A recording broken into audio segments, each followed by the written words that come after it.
China, Rusia, India bersatu, bangun triad ekonomi. Warga Amerika Serikat malah terjebak sneakflation.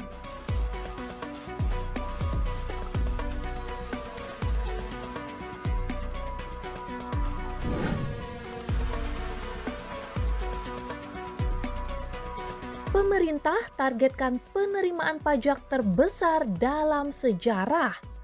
Nilainya mencapai 2.357,71 triliun rupiah.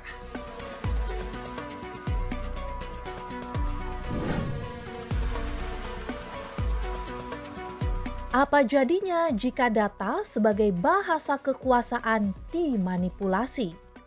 Saksikan dialog spesial bersama Direktur Ekonomi Digital Selyos, Nailul Huda.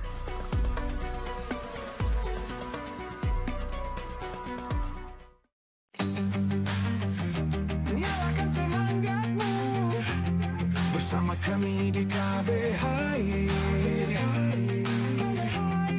kabar bursa hari ini. KBHI.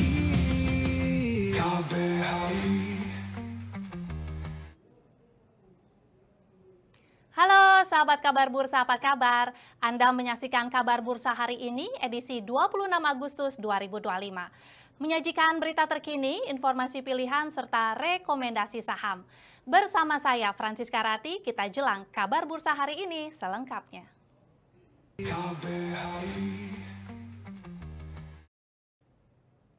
Dampak tarif Trump, China, Rusia, India lahirkan kekuatan global senilai 54 triliun dolar Amerika. Terdiri dari kekuatan dominasi manufaktur China, supremasi energi Rusia, dan ekonomi jasa India siap merebut panggung global. Sedangkan warga Amerika Serikat tengah mengalami sneakflation. Beban ini diperkirakan akan tumbuh lebih berat dalam beberapa bulan ke depan. Bahkan berpotensi berlanjut hingga tahun-tahun mendatang. Bara ketidakpastian geopolitik serta pertarungan atas tarif perdagangan masih berkobar.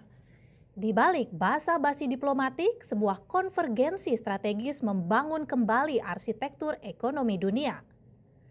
3 kekuatan ekonomi, dari Beijing ke Moskow dan New Delhi. Usai kunjungan Presiden Rusia Vladimir Putin ke India pada akhir 2025, Perdana Menteri India Narendra Modi siap menginjakan kaki di China untuk pertemuan Organisasi Kerjasama Shanghai KTT-SCO. Menjadikan kunjungan pertama Modi dalam 7 tahun yang panjang. Ini bukan diplomasi rutin. Ini adalah penempaan diam-diam. Triad strategis, naga, beruang, dan harimau berkumpul senyap di bawah radar. Kekuatan unik Trinitas terdiri dari dominasi manufaktur China, supremasi energi Rusia, dan ekonomi jasa India siap merebut pasar global. Dengan potensi 8,2 miliar jiwa dan daya tembak ekonomi 173 triliun US dollar. Rute perdagangan tradisional yang dikendalikan Barat bakal menghadapi persaingan yang belum pernah terjadi sebelumnya dari alternatif Eurasia. Trinitas 3 raksasa kuno telah bangkit, bersama-sama menguasai 53,9 triliun US dollar dalam PDB. Hampir sepertiga dari output ekonomi planet ini. Di sisi ekspor, India, China, Rusia bersama-sama mengekspor 5,09 triliun dolar, hampir 1/5 dari ekspor barang dagangan global, dengan 4,7 triliun dolar cadangan devisa, artinya memiliki 38% jaring pengaman dunia. Triad ini telah membangun benteng ekonomi tak tergoyahkan, bahkan dalam badai terdahsyat. Warga Amerika Serikat tengah mengalami sneakflation, sebuah istilah untuk taktik yang digunakan perusahaan untuk menaikkan harga atau biaya bagi konsumen, tanpa menaikkan harga suatu produk atau jasa. Namun memakai cara pengurangan ukuran atau jumlah produk, penggantian bahan yang lebih murah termasuk menambahkan biaya tersembunyi, yakni biaya baru untuk layanan yang sebelumnya disertakan, seperti biaya berlangganan untuk fitur tertentu. Presiden Trump kerap mengklaim negara dan perusahaan asinglah yang bakal menanggung beban tarif impor. Namun, klaim Trump tidak menyertakan pembuktian apapun. Bukti yang berkembang justru sebaliknya. Data ekonomi, penelitian akademis, hingga pengalaman langsung warga Amerika Serikat menunjukkan perusahaan dan konsumen dalam negerilah yang terjebak dalam biaya yang terus meroket. Beban itu diperkirakan akan tumbuh lebih berat dalam beberapa bulan ke depan, bahkan berpotensi berlanjut hingga tahun-tahun mendatang. Ekonom Goldman Sachs mengungkap, hingga Juni konsumen Amerika Serikat telah menyerap 22% dari biaya tarif.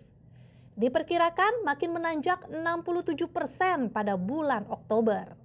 Strategi sneakflation digunakan untuk membebankan tarif melalui peningkatan kecil secara bertahap, dengan harapan konsumen tidak akan menyadarinya.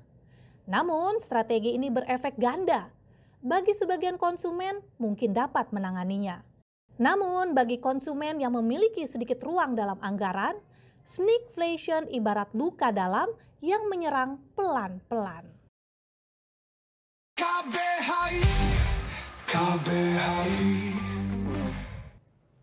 Ada berita penting apa yang terjadi sepanjang hari ini? Berikut info terkini kabar bursa hari ini.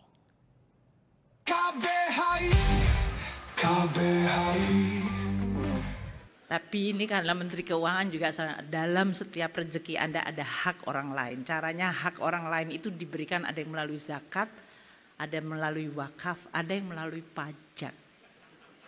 Dan pajak itu kembali kepada yang membutuhkan. Pernyataan Menteri Keuangan Sri Mulyani yang menyamakan pajak dengan zakat ini mendadak viral. Sontak menuai polemik dan kritikan luas. Kontroversi sang Menteri Keuangan menjadi bulan-bulanan di media sosial. Apalagi pernyataan dilontarkan saat publik sedang dibebani berbagai macam persoalan ekonomi. Pendapatan antara si kaya dan si miskin makin timpang. Rakyat pun kian dihantui berbagai kenaikan pungutan. Mulai dari pajak penghasilan alias PPH hingga pajak kebutuhan rumah tangga. Negara dibekali kewenangan konstitusional untuk memaksa warga negara membayar pajak. Meski tidak semua orang berpenghasilan dan tidak setiap badan usaha kena pajak. Hanya saja, melihat tren 5 tahun belakangan, ada fenomena di mana pemerintah cenderung fokus memajaki masyarakat. Pemerintah melalui Nota Keuangan Rancangan APBN 2026 menegaskan pendapatan pajak menjadi andalan utama untuk membiayai pembangunan. Pemerintah menargetkan pendapatan pajak terbesar dalam sejarah, senilai Rp2.357,71 triliun, naik hingga 13,51% dibanding target pajak APBN 2025. Kelompok kelas menengah kerap menjadi target empuk kebijakan perpajakan. Ironisnya, kelas menengah sering disebut kelompok sandwich generation yang menanggung beban ganda, membiayai kebutuhan keluarga sekaligus menabung untuk masa depan. Lantas muncul pertanyaan besar, apakah kebijakan ini akan semakin menekan kelas menengah dan UMKM yang justru menjadi tulang punggung perekonomian nasional? Atas nama efisiensi, pemerintah justru lagi-lagi bikin kebijakan kontroversial. Teranyar, tentu keputusan fasilitas tunjangan perumahan 50 juta rupiah kepada anggota dewan. Mirisnya, jika mengacu data Badan Pusat Statistik BPS yang dirilis 25 Juli, saat ini banyak masyarakat hidup hanya dengan pendapatan 500 hingga 600 ribu rupiah per kapita per bulan. Presiden Trump mengklaim bahwa negara atau perusahaan asinglah yang bakal menanggung beban tarif impor. Namun, klaim ini tanpa menyertakan bukti apapun. Justru sebaliknya, data ekonomi, penelitian akademis, hingga pengalaman langsung warga Amerika Serikat menunjukkan perusahaan dan konsumen dalam negerilah yang terjebak beban tarif. Iya, data adalah bahasa kekuasaan. Jika bahasa ini dimanipulasi, maka kebenaran menjadi sandra dan rakyat dalam cerita yang dipilihkan untuk mereka. Angka-angka statistik yang seharusnya netral dan objektif kini kerap berada di persimpangan antara fakta dan narasi. Salah satunya kontroversi data pertumbuhan ekonomi versi BPS 5,12%. Dan untuk membahasnya, kami sudah terhubung dengan Direktur Ekonomi Digital Selios, Nailul Huda. Halo Pak Huda. Halo Mbak, Iya Pak Huda, apa kabar ini? Alhamdulillah baik. Ya, Selios ini kan sudah resmi ya menggugat anomali data BPS kemarin kepada Persekutuan Bangsa-Bangsa PBB.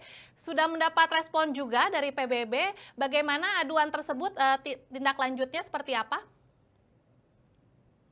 Ya Mbak, kita sudah mengirimkan surat untuk PBB guna melakukan investigasi terhadap data pertumbuhan ekonomi kuartal 2 yang dikeluarkan oleh BPS. Karena kita melihat berbagai kejanggalan di data tersebut, terutama kalau kita menengok dari sisi Ramadan dan Lebaran yang di triwulan 1 tahun 2025 ini lebih rendah pertumbuhannya dibandingkan dengan kuartal yang tidak ada momen Ramadan dan Lebaran.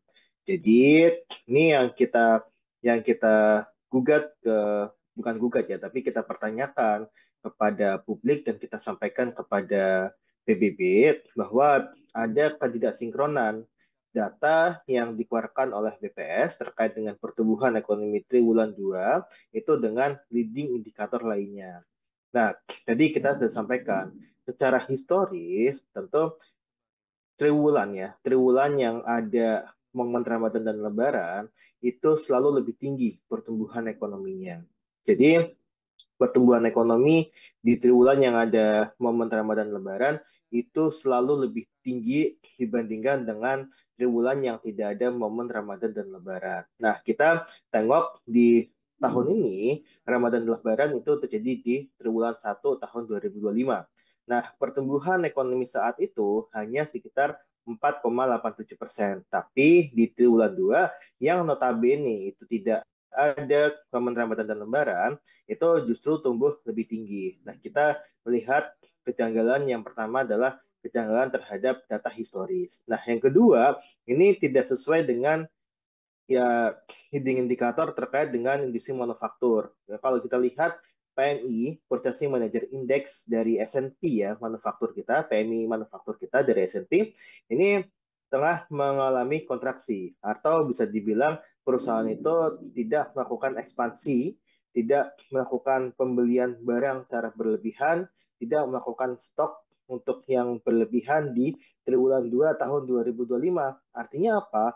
Artinya ini tidak ada produksi yang meningkat secara signifikan. Tapi kalau kita tengok di laporan BPS, ternyata industri pengolahan atau industri manufaktur kita tumbuh lebih tinggi dalam 10 tahun terakhir. Jadi ini yang kita soroti adalah ketidaksinkronan data dari PMI manufaktur S&P dengan industri manufaktur kita.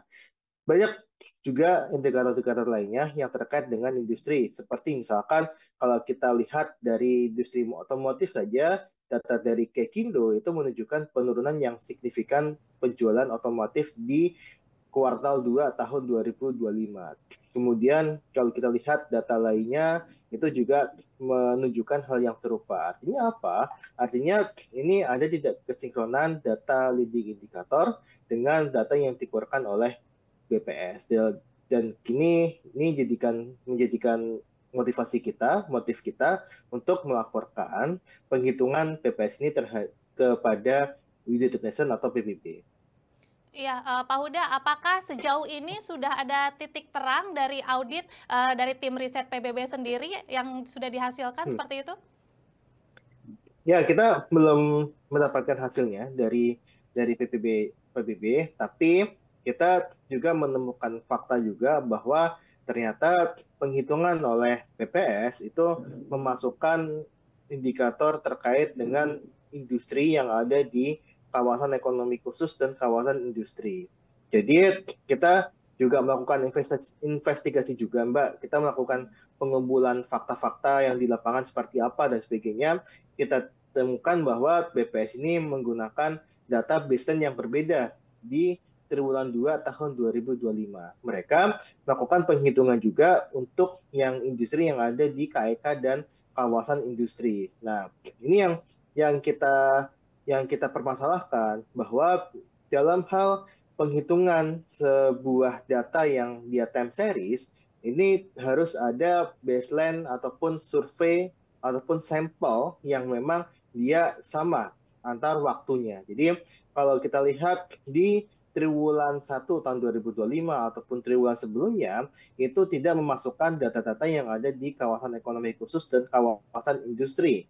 Nah, ini yang kita temukan juga bahwa ada penyimpangan metodologi yang saya rasa ini dilakukan oleh BPS untuk memberikan pertumbuhan ekonomi yang lebih bagus di atas kertas gitu. Nah, kita temukan fakta juga bahwa ya ini dilakukan hanya untuk memperbaiki citra dari pemerintahan Prabowo. Nah, makanya yang kita gugat adalah kenapa tidak dilakukan untuk penghitungan, kalau kita sebut biasanya disebut dengan perhitungan surut atau penghitungan dengan menggunakan metode yang sama di tahun-tahun yang sebelumnya. Jadi kita tidak melihat hal tersebut dilakukan oleh BPS yang pada akhirnya menimbulkan ya tadi metode yang berbeda antara penghitungan yang sekarang dengan penghitungan dengan pertumbuhan ekonomi yang terdahulu. Makanya kita mendesak Badan Pusat Statistik untuk menjelaskan secara publik, bukan hanya mengundang beberapa ataupun segelintir ekonom, segelintir masyarakat saja, itu tapi menjelaskan kepada publik secara luas bahwa ada penghitungan yang berbeda dibandingkan dengan penghitungan di triwulan-triwulan sebelumnya. Dan kita desak juga bahwa maaf, dan kita desak juga bahwa BPS juga mengeluarkan perhitungan pertumbuhan ekonomi yang dia dilakukan dengan metode yang lama atau tidak mengikutkan untuk data-data yang diambil dari kawasan ekonomi khusus dan kawasan industri agar kita bisa melihat uh, sampel yang sama, metode yang sama yang kita bisa bandingkan antar waktunya. Nah, ini yang kita desak dari BPS.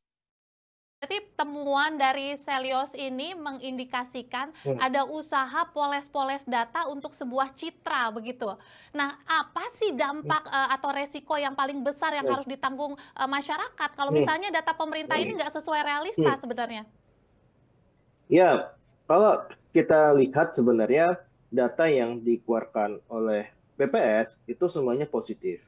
Nah, ketika positif seharusnya itu tidak ada lagi insentif, tidak ada lagi bansos dan sebagainya yang saat ini itu dibutuhkan oleh masyarakat. Masyarakat masih membutuhkan pekerjaan, masyarakat masih membutuhkan bantuan sosial, masyarakat masih membutuhkan insentif dan sebagainya untuk mengerek daya beli. Nah, ketika pertumbuhan ekonomi data dari BPS itu menunjukkan hal yang positif, saya rasa seharusnya pemerintah juga berani untuk mengambil langkah-langkah meniadakan bantuan sosial dan sebagainya. Itu kalau pemerintah sadar bahwa ekonomi kita baik-baik saja. Tapi kenyataannya ekonomi kita nggak baik-baik saja kan. Banyak masyarakat yang mengeluh masih menganggur, masih mengalami kesulitan untuk membeli pangan, membeli popok, membeli susu untuk anak-anaknya, itu masih terjadi di lapangan. Nah, ketika data-data seperti ini dimanipulasi, di otak-atik oleh pemerintah, yang terjadi adalah pemerintah dan peneliti maupun ekonom maupun pembuat kebijakan yang dalam hal ini juga anggota DPR itu tidak bisa melihat kondisi ekonomi yang sebenarnya di masyarakat. Mereka akan dibutakan dengan data-data yang palsu dari BPS. Maka ini yang bisa jadi gawat adalah pengambilan kebijakan itu bisa salah. Yang tadinya masyarakat masih butuh insentif, masih butuh bantuan sosial, tapi tiba-tiba pemerintah meniadakan karena ekonomi kita baik-baik saja. Nah, makanya ini yang saya lihat dampaknya bisa sampai ke sana ketika ekonomi kita datanya diotak-atik sehingga menimbulkan citra yang positif saja dari pemerintah saat ini. Nah, ini yang kita takutkan ketika data ini dimanipulasi, data ini diotak-atik, data ini dipermainkan oleh segelintir orang hanya untuk membuat presiden kita senang aja, membuat pidato kemarin di DPR MPR itu terlihat lebih wah, terlihat lebih bagus untuk kinerja pemerintah, tapi pada kenyataannya kinerja pemerintah itu masih nol besar. Benar terjadi poles-poles data begitu ya, atau manipulasi data di sini. Sebenarnya apa sih yang ingin dikejar oleh pemerintah?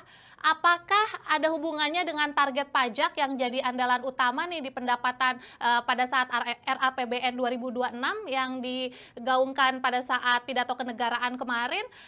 Ini kan berarti indikasinya ekonomi dianggap membaik sehingga pemerintah bisa leluasa begitu ya menaikkan pajak.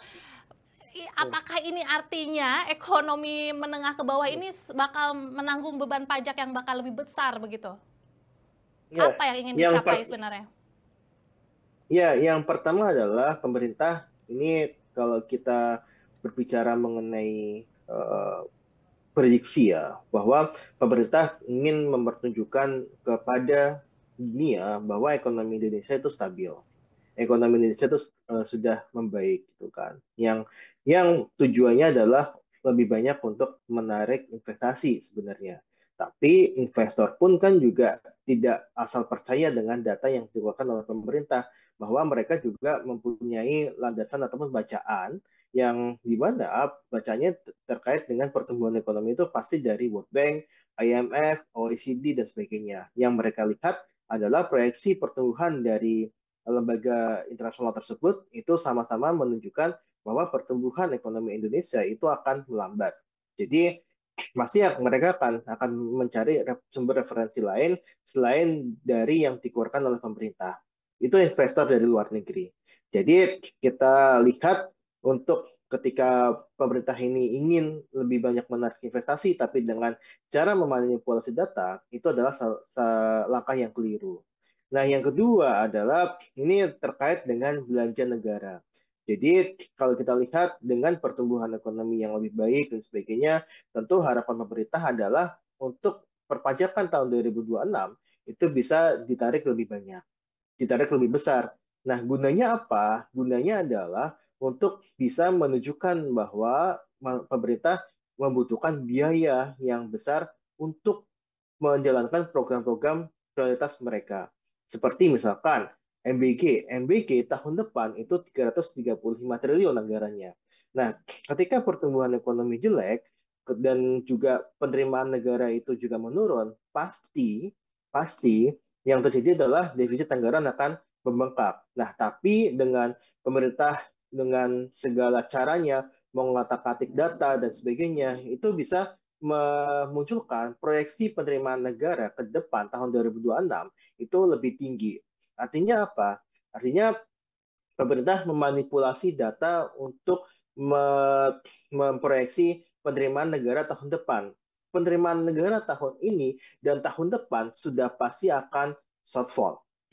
Tadi bisa sampaikan, untuk penerimaan negara tahun ini shortfall, tahun depan juga shortfall. Makanya ini yang pemerintah kejar adalah pemerintah yang lakukan adalah memanipulasi, bukan memperbaiki dari penerimaan negara yang bisa didapatkan dari sumber-sumber alternatif, misalkan penerimaan dari sektor ekstraktif ataupun penerimaan dari berbagai macam sumber lainnya. Nah, inilah yang saya ibaratkan sebenarnya pemerintah ini tengah menyalakan bom waktu ketika pemerintah memainkan data pertumbuhan ekonomi yang pada akhirnya tahun depan yang saya rasa ketika pemerintah berani menetapkan tadi MBG 335 triliun, sekolah rakyat dan sebagainya puluhan triliun, yang ini pada akhirnya akan membuat belanja kita membengkak. Belanja kita membengkak dengan penerimaan negara yang diproyeksi dengan asal-asalan, ya. Proyeksi dengan asal-asalan dengan data yang nggak valid, ini akan membuat defisit anggaran di tahun depan itu akan membengkak. Dan kita kita prediksi utang akan semakin bertambah. Utang akan semakin bertambah, ini yang akan membuat beban hutang ke depan itu akan semakin buruk. masyarakat yang menanggung hutang tersebut, baik dari sisi perpajakan ataupun yang lainnya, itu akan ditambah bebannya. Akan menambah beban masyarakat untuk membayar hutang pemerintah melalui sistem perpajakan. Makanya ini yang kita takutkan, pemerintah akan berburu di kebun binatang lagi, menaikkan tarif PPN, seperti yang disampaikan oleh Dirjen DJP, yang membuka kesempatan untuk menaikkan tarif PPN dari 11% seperti saat ini menjadi 12 bahkan 15%. Jadi ini yang kita takutkan, bahwa pemerintah akan menggunakan segala cara untuk bisa menutup defisit, dengan salah satunya adalah dengan menaikkan tarif pajak, yang pada akhirnya ini akan semakin melemahkan daya beli masyarakat, semakin akan merugikan masyarakat. Proyeksi tadi ini kan berarti otomatis bisa jadi ke depannya justru masyarakat kelas menengah ini akan semakin turun dan mungkin akan semakin terkikis, atau mungkin bisa jadi tidak akan ada lagi nih kelas menengah yang selama ini menjadi punggung utama perekonomian atau punggung utama untuk penarikan pajak seperti itu. Kalau seperti ini kan ibaratnya hanya seperti gulungan bola salju aja yang makin lama makin membesar dan akhirnya berputar-putar terus seperti itu. Ini akhirnya ke depannya akan seperti apa Indonesia? Ya, kita melihat dengan tadi proyeksi yang asal-asalan, kemudian menggunakan basis data yang tidak valid, ini akan menyebabkan tadi penerimaan pajak akan shortfall tahun depan. Kemudian bahkan kalau kita lihat, demi mengejar pajak, itu pemerintah pasti akan melakukan segala cara untuk menaikkan tarif PPN. Kemudian ini akan menekan daya beli masyarakat. Artinya masyarakat akan holding atau untuk tidak mengkonsumsi yang lebih banyak gitu kan, lebih banyak, dan saya rasa ini justru akan backfire terhadap perekonomian kita. Perekonomian kita bagaimanapun juga 50% itu ditunjang oleh sektor konsumsi rumah tangga. Konsumsi rumah tangga melambat, ini akan semakin menurunkan pertumbuhan ekonomi. Nah, ketika pertumbuhan ekonomi ini semakin terpuruk, pasti yang terjadi adalah investor itu tidak akan masuk ke Indonesia. Kita melihat pengangguran akan semakin tinggi gitu kan. Banyak tenaga kerja akan terserap ke sektor informal yang tidak memberikan kesejahteraan bagi pekerjanya, yang pada akhirnya ini akan menimbulkan masalah kesejahteraan masyarakat yang semakin memburuk. Dan masyarakat semakin memburuk akan membutuhkan bantuan sosial yang lebih banyak. Nah, makanya ini seperti efek yang bisa menjalar kepada fiskal APBN kita yang tengah memburuk. Jadi kalau kita lihat, ini akan bisa berdampak kepada kesehatan fiskal kita. Nah, ketika kesehatan fiskal kita memburuk, kemudian kita lihat yang dilakukan oleh pemerintah sekarang adalah efisiensi, maka yang terjadi adalah roda perekonomian juga tidak akan berputar secara optimal. Makanya ini didasari pada tadi data pertumbuhan ekonomi yang valid, sehingga bisa menciptakan proyeksi-proyeksi terkait dengan penerimaan negara dan juga belanja negara yang lebih reliable dan lebih bisa dilakukan oleh pemerintah dengan memperhatikan kondisi fiskal dan kondisi masyarakat secara umum. Makanya ini adalah buah dari main-main data yang dilakukan oleh Badan Pusat Statistik, hanya untuk membuat pemerintah senang, hanya untuk bisa membuat Prabowo ketika pidato itu lebih heroik.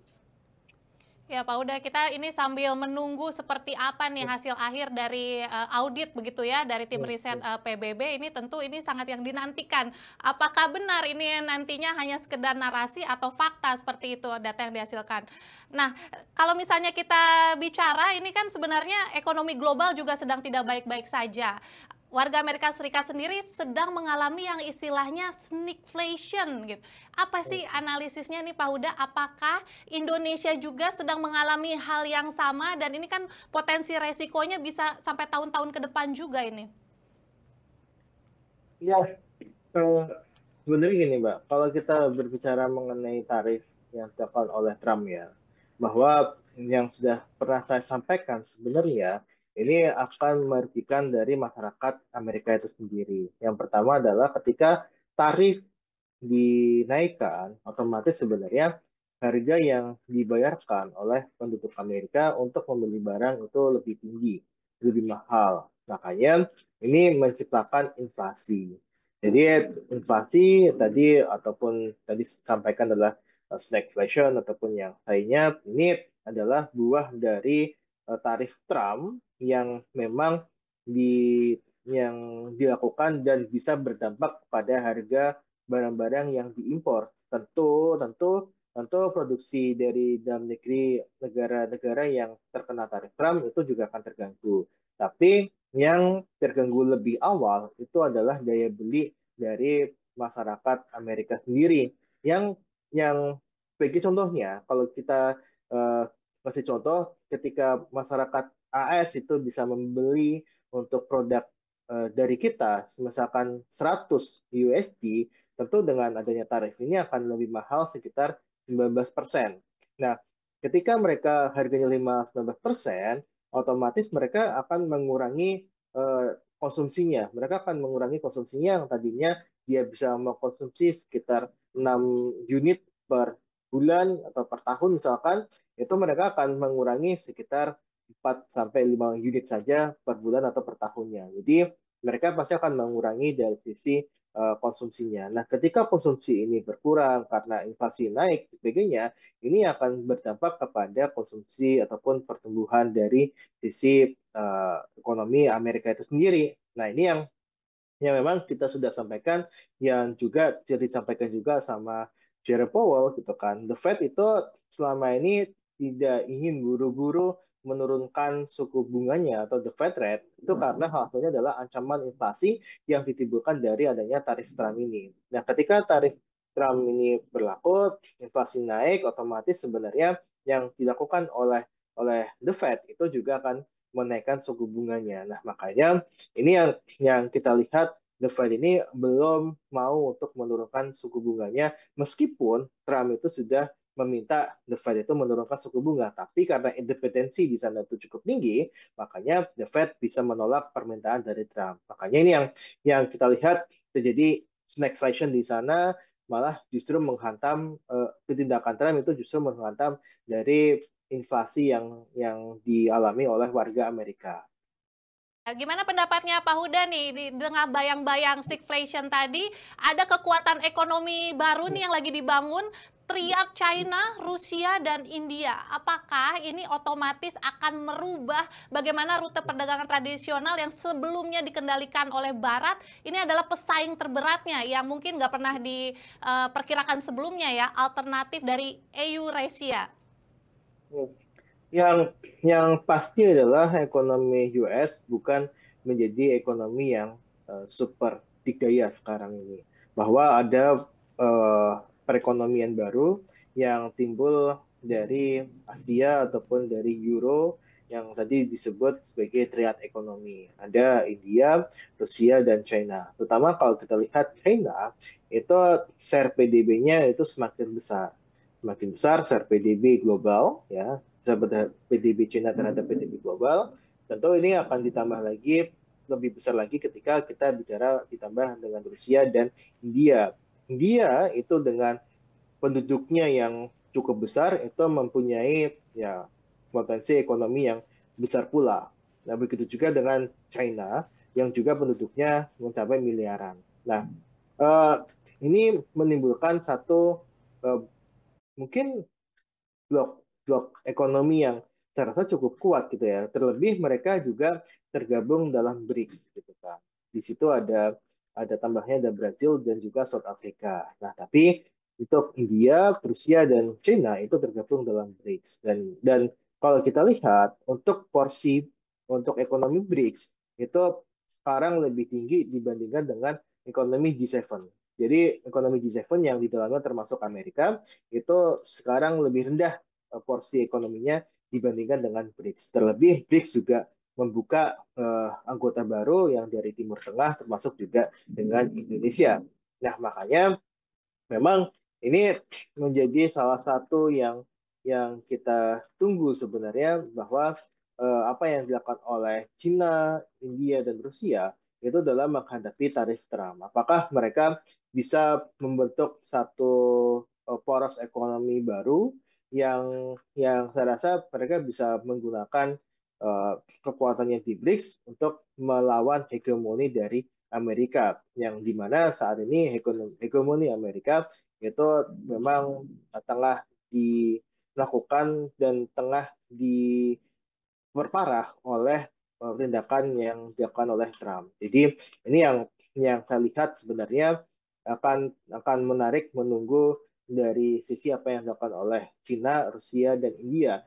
Jangan-jangan bisa jadi mereka akan melakukan perdagangan dengan menggunakan mata uang lokal. Jadi mereka tidak menggunakan lagi dolar dalam perdagangan mereka. Nah, ketika mereka tidak menggunakan perdagangan dolar sebagai perdagangan antara Cina, Rusia, dan India, maka permintaan dolar di global akan semakin menurun. Dan ini akan semakin berbahaya terhadap kekuatan ekonomi dari US, yang dimana selama ini dari berbagai negara itu menggunakan dolar dalam transaksi perdagangannya. Jadi ini yang memang cukup berbahaya bagi Amerika ketika Cina, Rusia, sama India itu bekerjasama perdagangan dan tidak menggunakan dolar sebagai mata uang transaksinya. Baik Pak Huda, ini kira-kira seberapa besar sih dampak kekuatan dari Trinitas ini? Ini kan ada dominasi manufaktur China, supremasi energi Rusia, dan juga ekonomi jasa India. Kalau digabungin sama-sama nih, digabungin bareng, mereka udah menguasai hampir 54 triliun US dollar PDB. Artinya hampir sepertiga dari output ekonomi planet ini. Nah, ini seberapa besar nih dampak kekuatan ekonomi baru ini, dan bagaimana, apakah Indonesia ada peluang di sana?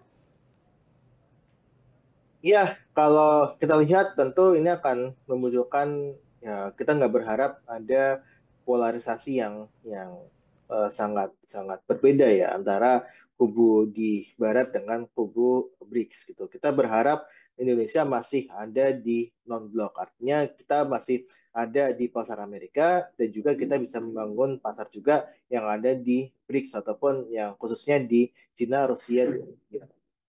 Tapi kalau kita lihat memang dari sisi porsi ekonomi dari anggota BRICS itu sudah sangat lebih tinggi dibandingkan dengan anggota G7 yang ada di dalamnya adalah Amerika. Di situ itu menunjukkan sebenarnya dari sisi kekuatan ekonomi saja Cina, Rusia, dan India itu bisa mengalahkan ekonomi dari Amerika. Nah, ketika mereka bekerja sama dan tidak menggunakan dolar, tadi yang saya sampaikan ya, itu akan bisa mengurangi permintaan dolar di rantai pasok global. Nah, makanya ini bisa menjadi ancaman bagi Amerika terhadap ya tadi dari sisi penggunaan dolar, pertama dari sisi perdagangan itu juga akan mengikis pengaruh Amerika terhadap perdagangan secara global, dan juga mengikis pengaruh dolar terhadap ya tadi terhadap perdagangan global. Selama ini kan Amerika kenapa dikdaya? Karena ya tadi negara-negara tersebut menggunakan dolar sebagai mata uang perdagangan internasional.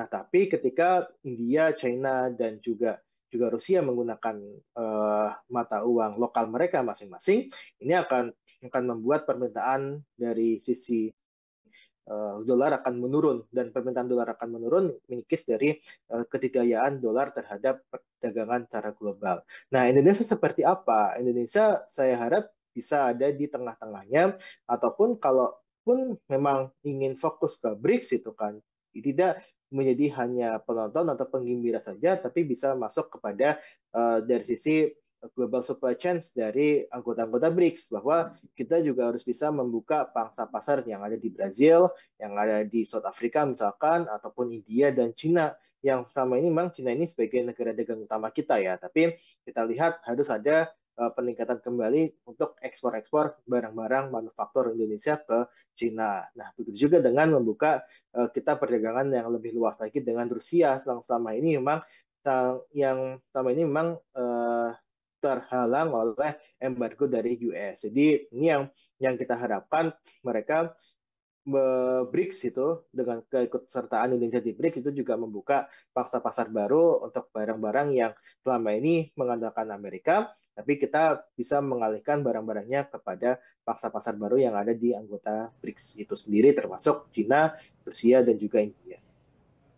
Baik, terima kasih Pak Huda untuk waktu dan analisisnya di Kabar Bursa hari ini. Sama-sama. Sehat dan sukses Sama-sama. selalu, Pak.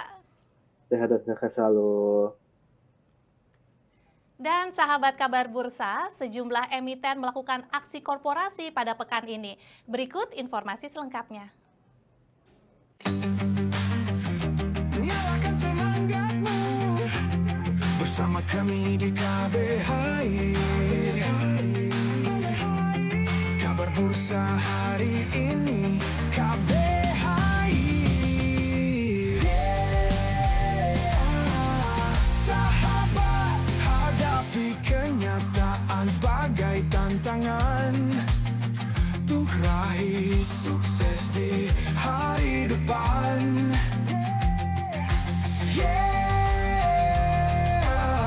Sahabat, simak apa yang terjadi di sana agar kita bisa mendapat makna. Simak catatan dan ulasannya, semua hanya di Kabar Bursa hari ini KBHI. Kabar Bursa hari ini.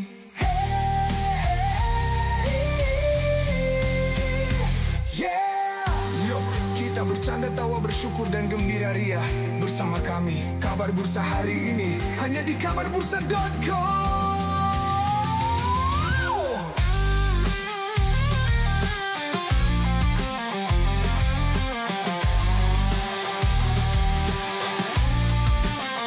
Portal berita ekonomi yang selalu menjadi navigasi, investasi dan referensi bisnis Anda.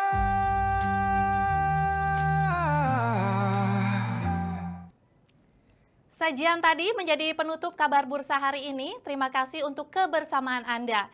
Ayo follow, klik subscribe channel Kabar Bursa, like, dan share konten-konten berkualitasnya. Ikuti berita terkini, analisis, dan rekomendasi saham di portal berita kabarbursa.com. Jadilah yang pertama untuk mendapatkan informasi, analisis mendalam, sinyal harian, dan laporan eksklusif mengenai pasar hari ini dengan berlangganan Kabar Bursa Investor Pro. Untuk berlangganan, silakan klik kabarbursa.com. Mewakili seluruh kru yang bertugas, saya Francisca Rati pamit undur diri. Sampai jumpa. KBHI hanya di kabarbursa.com.